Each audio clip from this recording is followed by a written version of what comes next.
everyone, my name is Mia and welcome to the Human Rights Hub, where human rights meet real life. Today I will be your host to this special podcast brought to you by Masters and PhD students at the FAU, who are also awardees of the President's Welcome Award, and who are also passionate about making human rights accessible, relevant, and real. This podcast is for everyone, so not only lawyers, policymakers, or human rights defenders, but actually anyone who cares about fairness, dignity, and equal rights. You don't have to be an expert to care about human rights because they affect all of us in the way how we live, how we work, and how we treat each other. So if you care about creating a more just and humane world, I think you're in the right place. In today's episode, we will unpack what human rights really are, trace their roots from Nuremberg to today's biggest challenges, explore some global stories and also educational gaps, and finally share some ways in which you can take action. But before we begin, I would like to invite my fellow colleagues to quickly introduce themselves, so only your name, where you're from, and your academic background. Thank you, Mia. My name is Sharmin Shami Machul. I'm from Bangladesh. I have completed my bachelor's and master's in law from my home country in Bangladesh. And at FAU, I'm a Master's of Human Rights candidate. Hello, everyone. Hello, the audience. My name is Alejandro Gomez Lopez. I am from Mexico, and I'm also studying the master's degree in human rights at FAU. Hello, everyone. I'm Daniela Vallejo. I'm from Ecuador. And I'm also a master's student. I'm also doing human rights, and I'm very happy to be here. Hi everyone, I'm Shuprode. I'm from Bangladesh. I'm also currently pursuing PhD at the FAU. I'm pursuing PhD as part of an international doctorate program in business and human rights. Hi, I'm Eklavya Vasudev. I'm a lawyer from India. I'm also pursuing a PhD at FAU in the same program as Shuvra, and my research is on climate litigation. Okay, thank you everyone for your introductions. As I've already mentioned, my name is Mia. I am from Bosnia and Herzegovina and I have bachelor's in law. So before we get into any deeper conversations, let's clear up some common misunderstandings. So Sharmin, can you explain to us some common misconceptions about the term human rights that people usually have? Sure. The moment we heard about the word human rights, the first thing that come into our mind is that it's something technical, legal, and it's often led by experts. But in reality, it's well embedded in our day-to-day life, how we work, how we live, how we interact with each other in our everyday life, everyday interactions. It's very much involved in that. So the first myth was that, and the second myth, which is like very much involved with that human rights is only dealt by the international NGOs or lawyers or like courts and tribunals. But in reality, human rights defender can be anyone. It can be a school teacher, it can be a community organizer or a volunteer. A teacher who's just like ensuring an equally treated, fairly treated class, even she is defending human rights in her workspace. So it's really embedded in our day-to-day life. Another common myth that we hear in the global south, that human rights are perhaps a Western value system, something extra. Yes. But when you interact with people from different parts around the world, you will understand that the basic principles of like equality, dignity, and justice, it's very well embedded in all the cultures across the world. And the human rights picture might be different from country to country, region to region, but their need is universal. So the next time you hear the word human rights, don't just tune out. Maybe try to think about that, how it is embedded woven into in your day-to-day life. Yeah. Thank you, Sharmin, for helping us rethink what human rights really are and who gets to defend them. Mm-hmm. But now to dig a little bit deeper, what human rights really are and why do they matter in our everyday life, but also in theory? So Alejandro and Daniela, how would each of you explain that from your own perspectives? I would like to jump in with what Sharmin said, and I cannot agree more with you. The human rights are legal tools and legal concepts, so technical language in the juridical atmosphere, but also they are like in everyday life, and we should engage everyone to commit with human rights and to see what we can do in order to make our world a better place to live. Me, as coming like from the legal background, I think they are like the key or this legal tool in which that can help people to reach their rights and so we can materialize them. But also like teachers, doctors, everyone can have something to do with human rights and try to apply their work in from a human rights perspective. Yeah, and it's like everyone can do something from where we stand. Just to add on that, I would say that even though I'm not a lawyer, I'm very interested in human rights because I worked previously on humanitarian response in Ecuador. And since Ecuador, for the location, is mostly affected by earthquakes and floods, I have the first-hand experience of perceive how people lose their basic human rights and access to education, to shelter, to protection when an emergency happens. And this only highlights how inequalities in human rights are undermined. And people are already suffering, but when something really bad happens to them, the suffering is even worse. And that situation motivated me to study human rights at FAU and also in Nuremberg, that is a place that can have a negative connotation, but at the same time, it was a place where actually action took place to condemn all these human rights violations that took place in this location. And from now on, it has become a place where students like us have this purpose of committing to human rights and studying. So we can see how the narrative can switch, even though starting from a very bad and negative connotation. Thank you both for explaining to us how layered and deeply humane the idea of human rights really is. And I think it is clear to us that human rights touch every part of our daily life. But now, since we all study in Nuremberg, the story feels even more personal, because this city is not only the place where we study about human rights, it is also the place where some of the most fundamental principles were born after the unimaginable atrocities, as Dani has already mentioned. And the legacy of Nuremberg trials actually reminds us every day that human rights are not just some ideals, but that they are the result of hard-won struggles.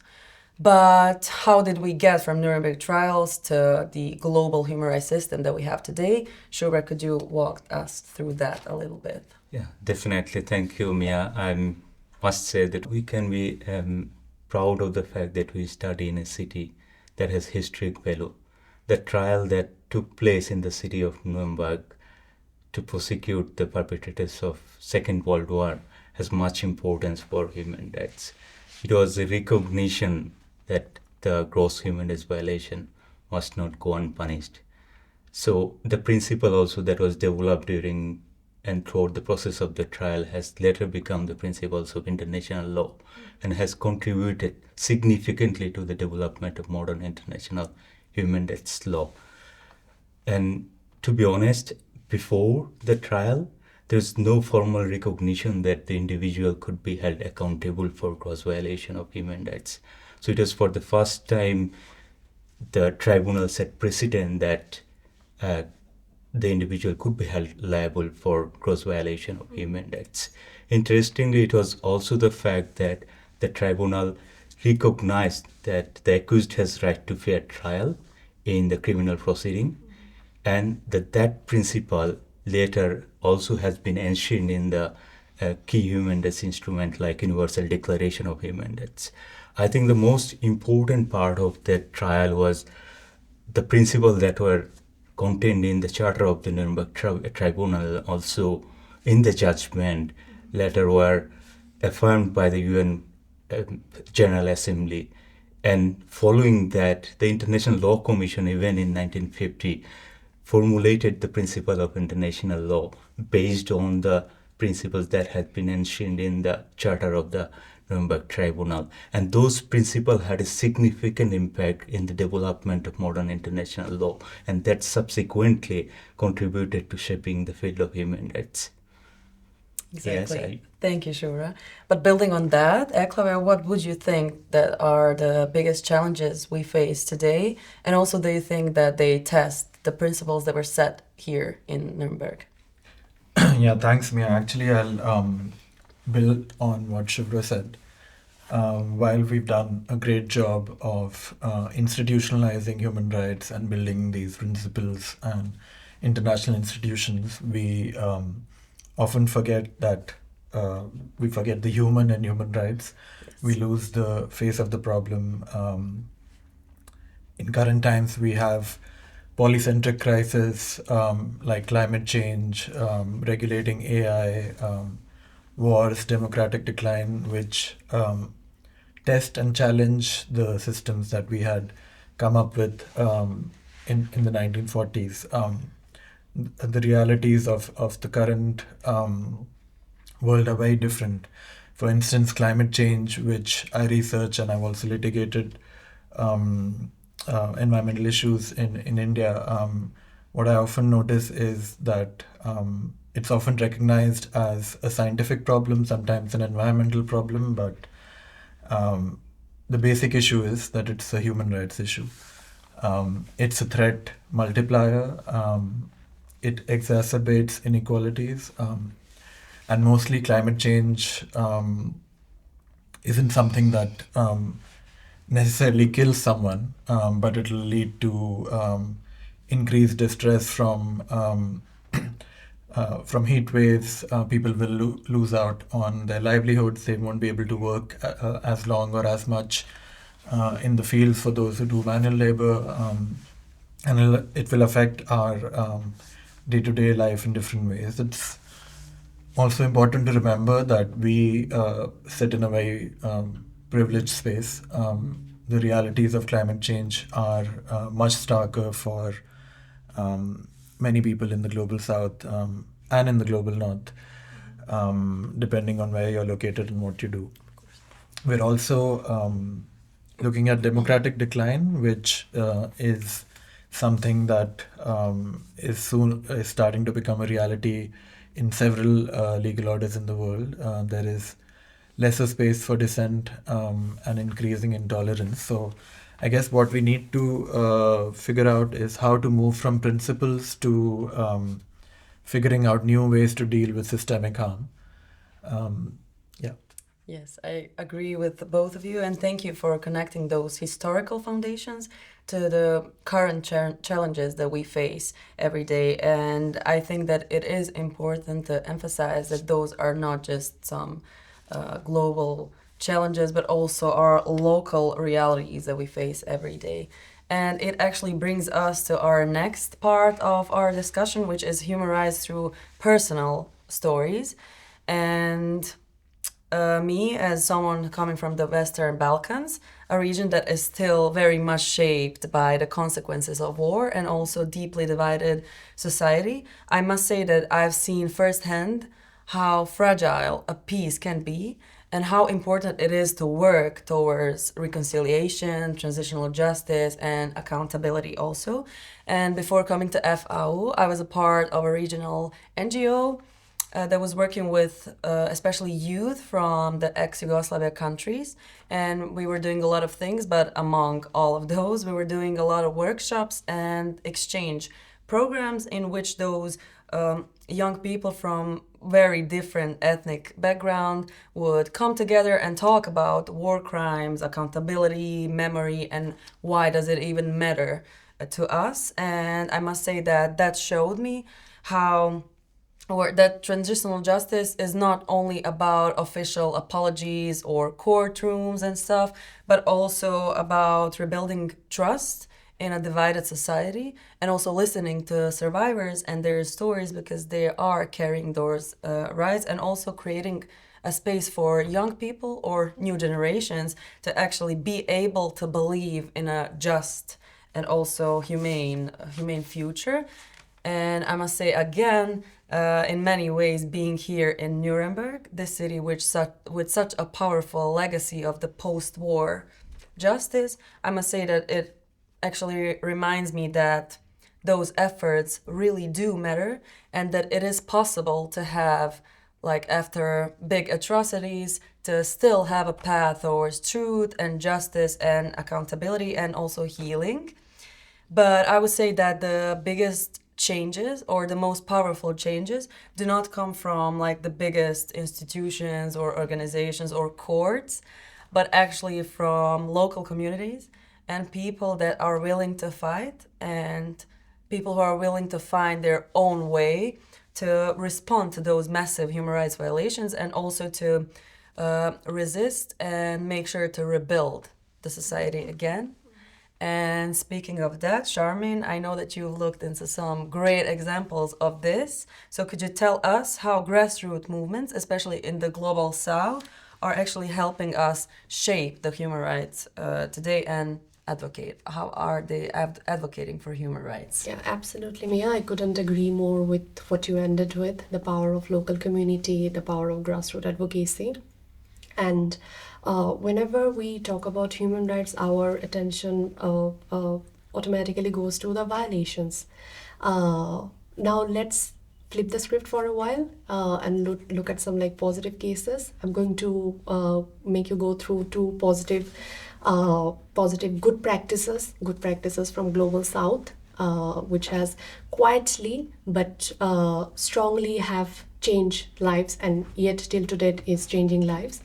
I'll give an example for India to begin with, where through a case, a very renowned case, Vishaka versus State of Rajasthan, where the court laid comprehensive policy to prevent sexual harassment in workplaces, which is now known as the POSH Act, to prevent workplace harassment. And following the footsteps of India, Bangladesh has also formed like safeguarding frameworks for its workforce needs. For example, like it has prevention policies for the RMG sector.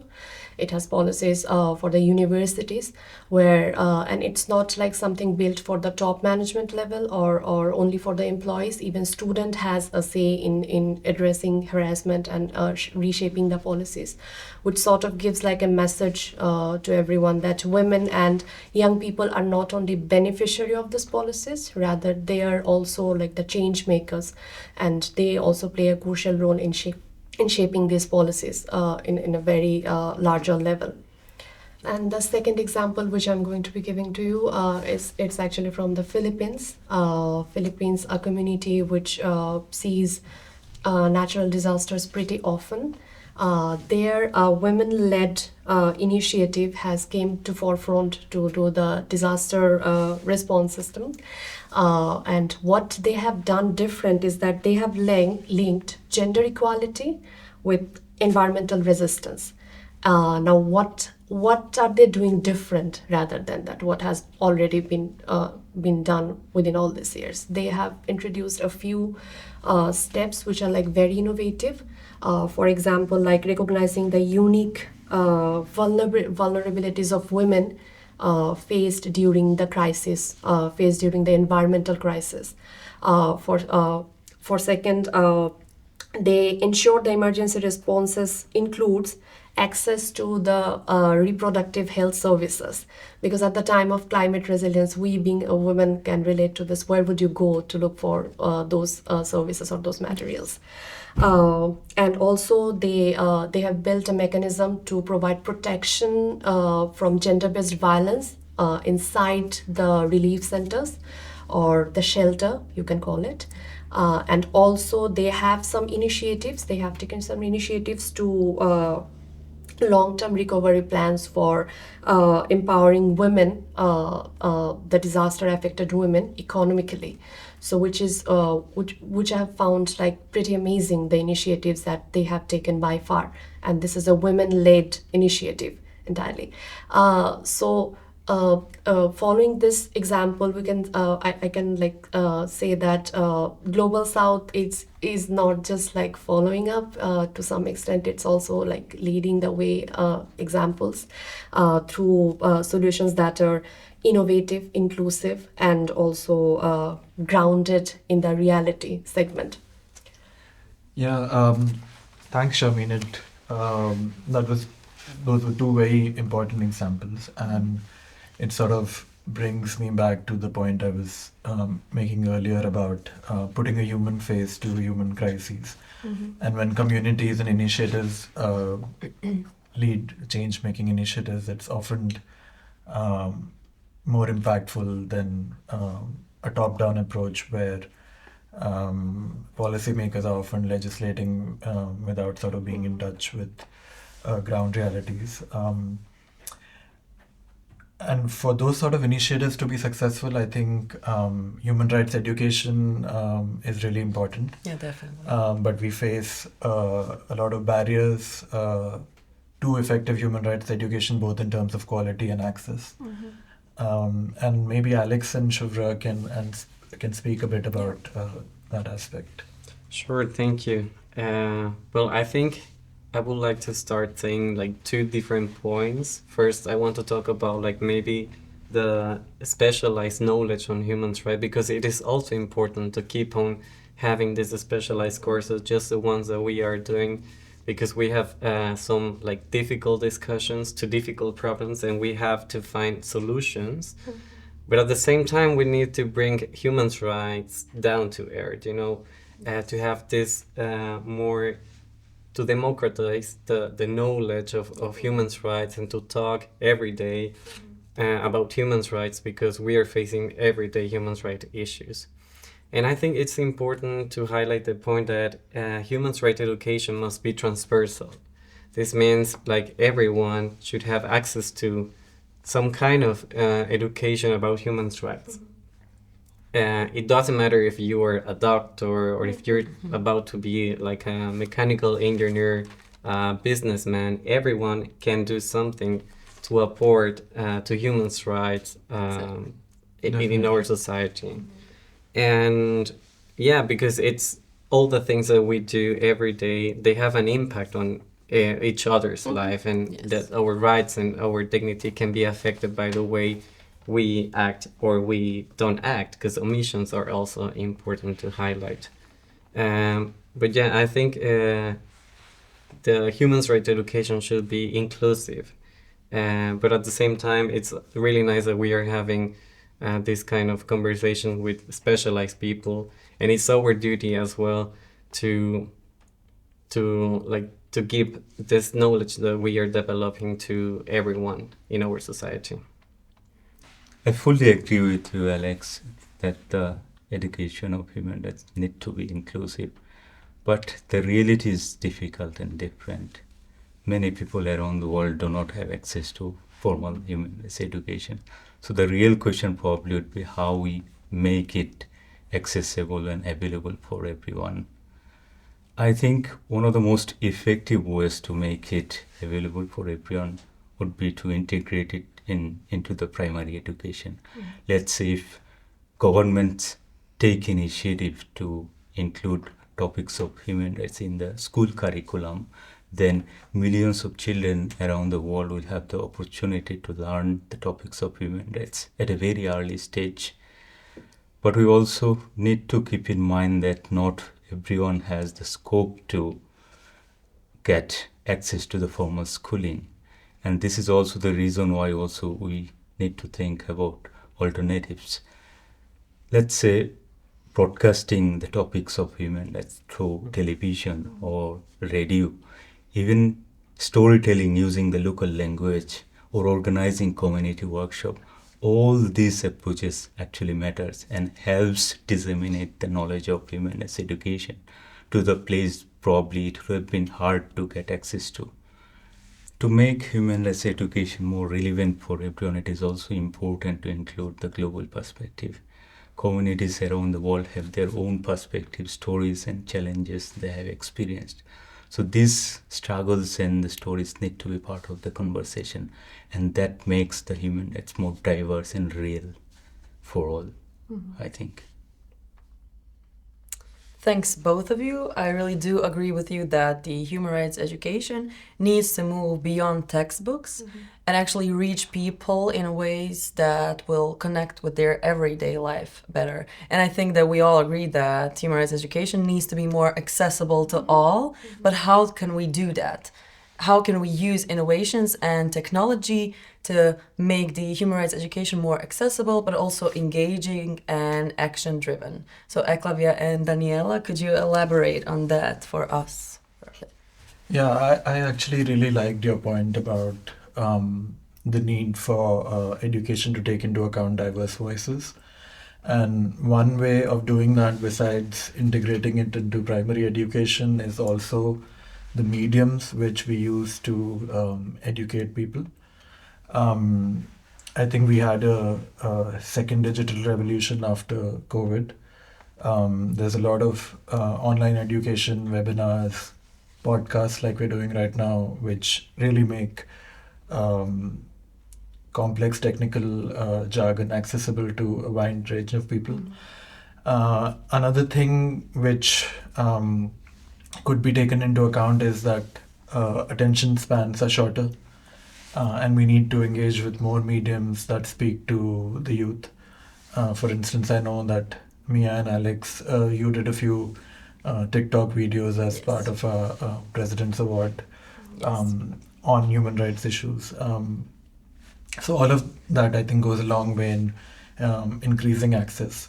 What we do need to be wary about is how algorithms play a role in social media often becoming echo chambers and not allowing us to deal with diverse perspectives and sort of reinforcing what we already feel. And in this time of democratic decline, I think that's something that we definitely need to be cognizant of. Innovation can play a role in addressing that, and maybe Daniela can speak more to that. Yes, of course. I would like to say that so far we have been talking about human rights, how human rights are not just for lawyers or is a legal concept, but more or less define how we treat each other as people, how we treat each other with dignity, with kindness. And one of the ways of doing this through technology is actually showing you guys about this example that was born in Kenya. I will talk about Ushuhidi, that in Swahili means testimony. And what this whole concept is about is this open platform where people can document human rights violations. This started in Kenya in 2008 after the elections. The context is that people were not happy with the outcome. Therefore, there was some riots, violence, but it was really hard for people to be heard. And what they did was creating this platform that was open source that has been used in more countries than just Kenya to document human rights violations. And how this happened? Via email, SMS. So people that didn't have too much resources were able to actually be heard. And as we said before, they didn't need to be experts or scholars in human rights to be able to be heard. And one of the key points of this technology is that it's community-driven, co-created, and that's what is so important. And this kind of example was also replicated in Egypt to create this harass map where people actually, especially women, document where these human rights violations were happening in real time. And what is important, because we didn't have to wait until a report was properly made, but it was actually people who were doing this by themselves. And let's go back to the concept of human rights, dignity, and how we can contest them. Another thing that you mentioned that is important to find the tools when we are talking about innovation in human rights, could be a double-edged sword, could be used for good or for bad. But in that point, it's important to focus on technology that is ethical and that is inclusive for everyone. All right. Thank you so much, both of you. Those were really powerful reflections. But with that, we've come to the end of our podcast. Throughout this episode, we have explored what human rights really are, which are their roots, and also how do human rights shape our everyday lives. But the most important question is, what can you do? The fact is that you don't have to work in the UN, for example, to make a difference. One practical step that anybody can do is to speak up. You have to speak up for those who cannot. You have to speak up for someone whose rights are being denied, or you have to speak up to simply educate yourself and also those around you. Because awareness actually leads to action, as we have heard today. And don't let this conversation stop here, because human rights are ongoing work. They live in our daily choices, and they also live in what we stand for. And finally, make sure to follow all of us on our social media to stay engaged with our work as FAU ambassadors, and also with our journey throughout FAU and our journey as young professionals in the field of human rights. Thank you so much for watching our podcast, The Human Rights Hub. Until next time, stay aware, stay engaged, and don't just imagine justice, but help make it real.